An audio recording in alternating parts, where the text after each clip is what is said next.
आज हम करेंगे UP board class 10th science का प्री बोर्ड एग्ज़ाम जो 2026 में आया हुआ है।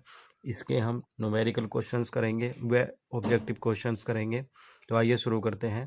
पहला क्वेश्चन है, किसी दर्पण से आप चाहे कितनी ही दूरी पर खड़े हों, आपका प्रतिबिंब सदैव सीधा प्रतीत होता है। यह संभवतः दर्पण है।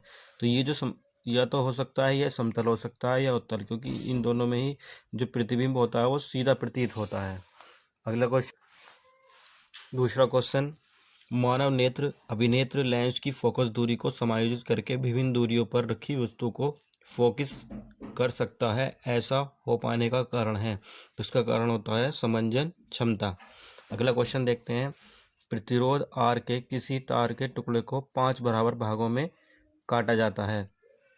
इन टुकड़ों को फिर पार्श्व क्रम यानी कि समांतर क्रम में समायोजित कर देते हैं। यदि समायोजन का तुल्य प्रतिरोध आर डैश है, तब आर अपॉन आर डैश का अनुपात का मान क्या है। शुरू करते हैं। इसमें दिया हुआ है प्रत्येक प्रतिरोध आर के किसी तार के टुकड़ों को 5 बराबर भागों में काटा जाता है। तो प्रत्येक तार का जो प्रतिरोध होगा वो होगा R/5। अब इन टुकड़ों को फिर समांतर क्रम में समायोजित कर दिया जाता है, यानी कि इसका प्रतिरोध, इसका तुल्य प्रतिरोध क्या होता है समांतर का, उसका प्रतिरोध इन्होंने दे भी रखा तुल्य प्रतिरोध का आर डैश बराबर 1/R यानी कि ये आर है, तो आर की जगह 1/R 5 ऊपर पहुंच जाएगा, plus 5/R plus 5/R plus 5/R और प्लस 5/R, यानी कि 5 बार हो जाएगा। तो इसको हम ऐसे भी लिखते हैं 5 ×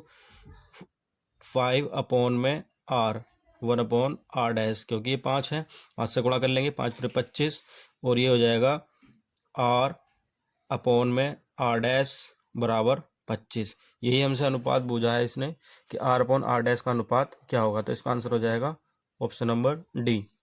अगला क्वेश्चन देखते हैं। अगला क्वेश्चन है, किसी विद्युत बल्ब का अनुवर्तनांक 220 वोल्ट व 100 वाट है। जब इसे 110 वोल्ट से जोड़ते हैं तब इसके द्वारा उपभुक्त शक्ति कितनी होती है। तो इसका एक फॉर्मूला होता है, उसको याद रखेंगे हम। P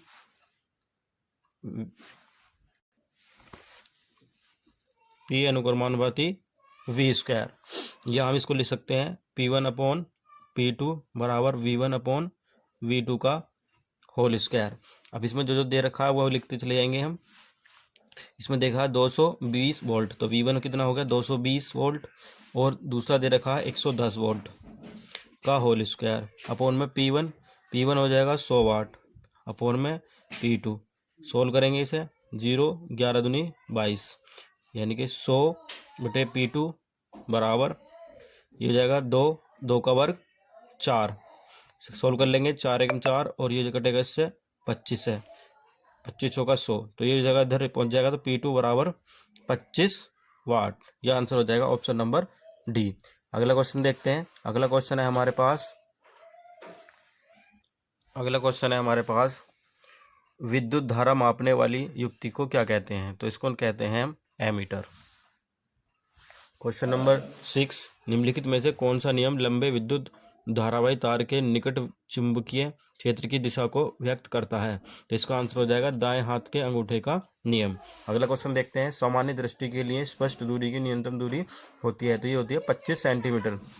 अगला क्वेश्चन देखते हैं, शुद्ध जल का pH मान होता है, तो वो होता है 7।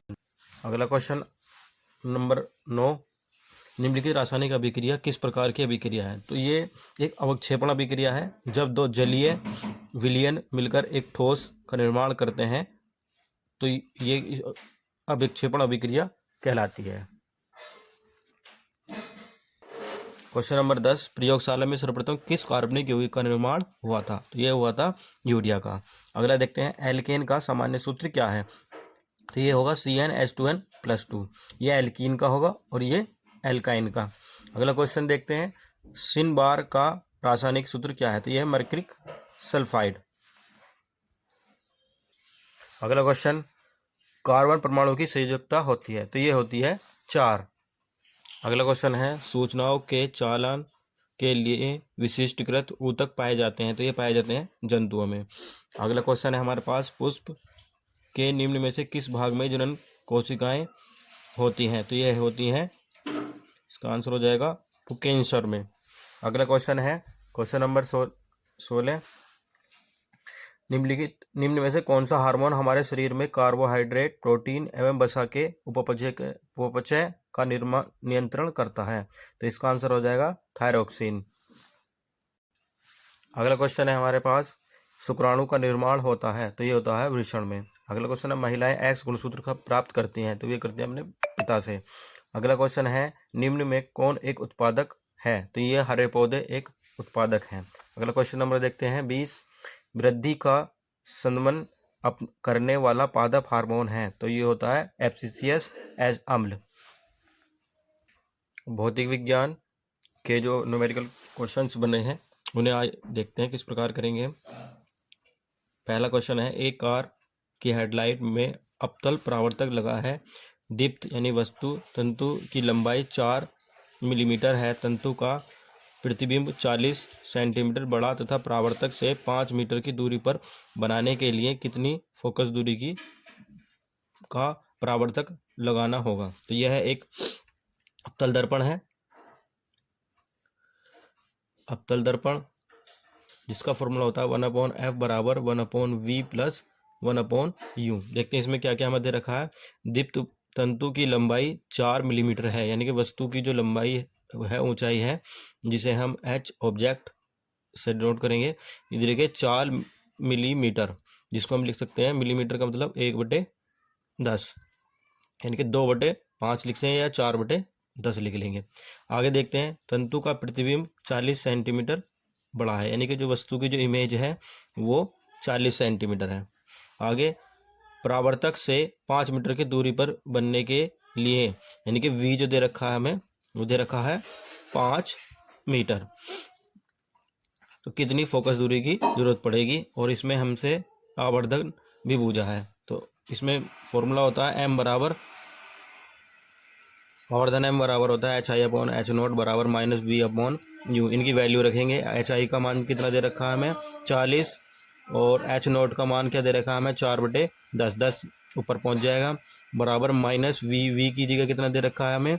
5 मीटर। इसको सेंटीमीटर में कन्वर्ट कर लेंगे तो 500 लिख देंगे, और अपॉन में u। तो 2 जीरो से ये 2 जीरो कैंसिल हो जाएंगी, 4 से 4 कैंसिल हो गया, तो u बराबर आ गया -5 सेंटीमीटर। तो f निकाल लेंगे तो 1/f बराबर होगा 1/v। v की जगह v कितना है हमारे पास? 5 मीटर, और 5 मीटर मतलब 500 सेंटीमीटर। इसको हम लिख सकते हैं -500।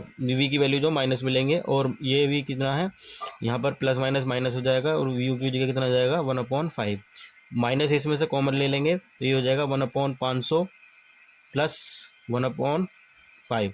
तो -500 एलसीएम ले लेंगे, 500 एलसीएम आ गया, तो ये हो जाएगा, इससे कटेगा 1 प्लस 5 से डिवाइड करेंगे, ये हो जाएगा 100 एकम 100, ये हो जाएगा -101/500 1/f, या f बराबर हो जाएगा -500/101। 101 से इसे डिवाइड करेंगे तो ये देखते हैं कितना आएगा आंसर इसका। इसको 4 बार कटेगा, ये 4 एकम 4 और 10 चौक 40, माइनस करेंगे 6, यहाँ बचेगा 9, 10 नंबर लगाएंगे 0, 10 90, 9 आएगा, इसे लिखेंगे 9, 10 में से 9 गए 1, 5, 10 लगी हुई 0, लगभग 5, ये आ जाएगा, लगभग आएगा 4.95 सेंटीमीटर माइनस का। आगे हमसे इसमें m भी पूछा हुआ है, तो m निकाल लेंगे। m बराबर HI/H0 से निकाल सकते हैं, कितना आएगा? HI कितना दे रखा था हमें? 40, और H0 कितना दिया हुआ है? 4/10। सोल्व कर लेंगे, इससे 10 बार कट जाएगा ये, और जाएगा 10 दाम 100, लेकिन लेगा माइनस, तो इसका आवर्धन आ जाएगा 100। अगला क्वेश्चन देखेंगे। अगला क्वेश्चन है इसमें हमारा 3 का फर्स्ट पार्ट, समान लंबाई के एक ही पदार्थ के 2 तारों की त्रिज्या का अनुपात इतना है, और यदि पहले तार का प्रतिरोध इतना तो दूसरे तार का प्रतिरोध क्या होगा? तो इसमें एक फॉर्मूला याद रखेंगे हम। इसमें जो प्रतिरोध होता है R व्युत्क्रमानुपाती होता है 1/r आर स्क्वायर के, यानी कि त्रिज्या के। या इसको फॉर्मूले को हम इस प्रकार से भी लिख सकते हैं, इसको इस प्रकार से लिख लेंगे, आर 1 में R2 बराबर R2 का होल स्क्वायर बटे में R1 का होल स्क्वायर। R2 दूसरे की त्रिज्या और ये R1 पहले की त्रिज्या। R1 जो पहला प्रतिरोध दे रखा है वो दे रखा हमें 4.5 ओम। R2 हमें निकालना है। R2 इस अनुपात को उल्टा कर देंगे, यानी कि 3/2 का स्क्वायर। सोल्व करेंगे इसे तो ये आएगा 4.5/R2 बराबर 9, 3 का वर्ग 9, 2 का वर्ग 4, 9 से कट जाएगा ये, इससे कट जाएगा 2 बार, 4.5 2, और इसे 2 एकम 2 और 2 दूनी 4। इसका उल्टा कर लेंगे। R2 बराबर, इसका उल्टा करना पड़ेगा 1/2, 1/2 का उल्टा 2, तो 2 ओम। इसका आंसर हो जाएगा 2 ओम। अगला क्वेश्चन है हमारे पास, निम्नलिखित यौगिकों के आयुपेशी नाम लिखिए। तो पहला है C3H7CHO। C3H7CHO, CHO होता है वो एल्डिहाइड ग्रुप का होता है, और इसका सफिक्स याद रखेंगे हम। इसका जो सफिक्स होता है वो होता है AL। तो इसमें सबसे पहले कार्बन काउंट करेंगे, कितने कार्बन है, 3 और 1 4। 4 कार्बन वालों को हम बोलते हैं ब्यूट बोलते हैं। और एन अपने पास से जोड़ देंगे और प्लस इसका सफिक्स जोड़ेंगे AL। तो यहाँ से 2 वोवेल्स एक साथ नहीं आएंगे तो ई हट जाएगा, तो ये बन जाएगा ब्यूटेनल। इसका आईपीसी नेम हो जाएगा। अगला देखेंगे, देखा CH3CO CH3, ये है कीटोन ग्रुप का। और इसमें देखिए कितने कार्बन है, 1 2 3 कार्बन है। 3 वाले को बोलते हैं हम प्रोप। एन जोड़ेंगे अपने पास और प्लस इसका जो सफिक्स होता है वो ऑन होता है, तो यहाँ से ई हट जाएगा, तो ये हो जाएगा प्रोपेन नॉन। अगला क्वेश्चन देखते हैं। इसमें देखिए कितने कार्बन है, 1 2 3 4 5 6 और OH वाला जो होता है वो एल्कोहल ग्रुप का होता है, एल्कोहल ग्रुप का होता है। और जो इसका सफिक्स होता है वो होता है OL। तो इसमें कितने कार्बन देखेंगे हमने, 1 2 6 कार्बन गिने थे, तो 6 वाले को बोलते हैं हेक्स। और अपने पास एन जोड़ेंगे और प्लस जोड़ देंगे OL। अभी भी 2 वो भी एक साथ आ रहे हैं, तो इसका ई हट जाएगा, तो ये हो जाएगा हेक्सेनोल। अगला क्वेश्चन देखते हैं, ये इसमें दिया हुआ है। इसमें सबसे पहले कार्बन काउंट कर लेंगे। इसमें कार्बन कितने, 4 कार्बन है, तो इसे 1 2 3 4, तो 2 वाले पे ट्रिपल बॉन्ड आ रहा है, तो इसको ऐसे लिख सकते हैं 2 3 4 है, तो 4 वाले को हम ब्यूट बोलते हैं। और जो सफिक्स होता है 3 बॉन्ड वालों का वो होता है आइन। सिंगल बॉन्ड वाले का एन होता है, डबल बॉन्ड वाले का इन होता है, और ट्रिपल बॉन्ड वालों का आइन होता है। अगला क्वेश्चन नंबर 6, निम्नलिखित रासायनिक समीकरणों में ऑक्सीकारक तथा अपचायक पदार्थ कारण देते हुए समझाइए। तो इसे यहाँ पर हम देख रहे हैं कॉपर Cu2 पॉजिटिव, तो 2 पॉजिटिव का मतलब है इसमें 2 इलेक्ट्रॉनों की कमी है। और यहाँ पर देख रहे हैं यहाँ पर कुछ नहीं है, तो इसका मतलब इसने 2 इलेक्ट्रॉन ग्रहण कर लिए। तो जो 2 इलेक्ट्रॉनों को ग्रहण करता है वो कहलाता है ऑक्सीकारक। तो ये क्या है, एक ऑक्सीकारक है। इसी प्रकार यहाँ देखते हैं जिंक Zn यहाँ पर 0 था और यहाँ पर 2 इलेक्ट्रॉन नहीं, 2 पॉजिटिव चार्ज था, कि इसका मतलब क्या हुआ कि यहाँ पर 2 इलेक्ट्रॉनों की कमी होगी। तो जो जहाँ इलेक्ट्रॉनों की कमी होती है जिस पर, तो उसे कहते हैं अपचायक पदार्थ। तो ये जिंक क्या हो जाएगा, अपचायक। अगले रिएक्शंस देखते हैं। रिएक्शंस क्या है, मरकरी ऑक्साइड HgO को जब गर्म करते हैं तो मरकरी प्लस यहाँ से बनता है ऑक्सीजन। बैलेंस कर लेंगे, यहाँ पर O 2 है तो यहाँ पर 2 से मल्टीप्लाई करनी पड़ेगी, यहाँ 2 Hg होगा तो यहाँ पर भी 2 से मल्टीप्लाई करनी पड़ेगी। अगला क्वेश्चन देखते हैं, आयरन ऑक्साइड।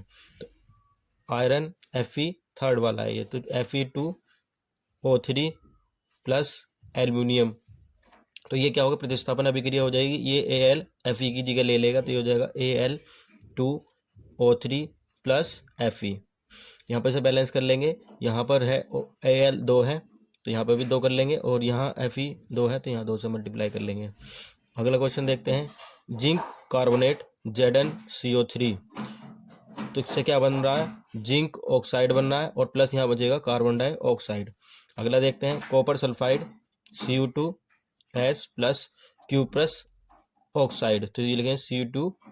तो यहाँ से बनेगा कॉपर प्लस SO2 यानी कि सल्फर डाइऑक्साइड। इसको बैलेंस कर लेंगे, ये हो जाएगा, यहाँ पर सिंगल है और यहाँ पर 2 और 2 4, 2 से मल्टीप्लाई करेंगे तो 6, तो 6 यहाँ हो जाएगा 2S, और यहाँ पर 2 से मल्टीप्लाई कर लेंगे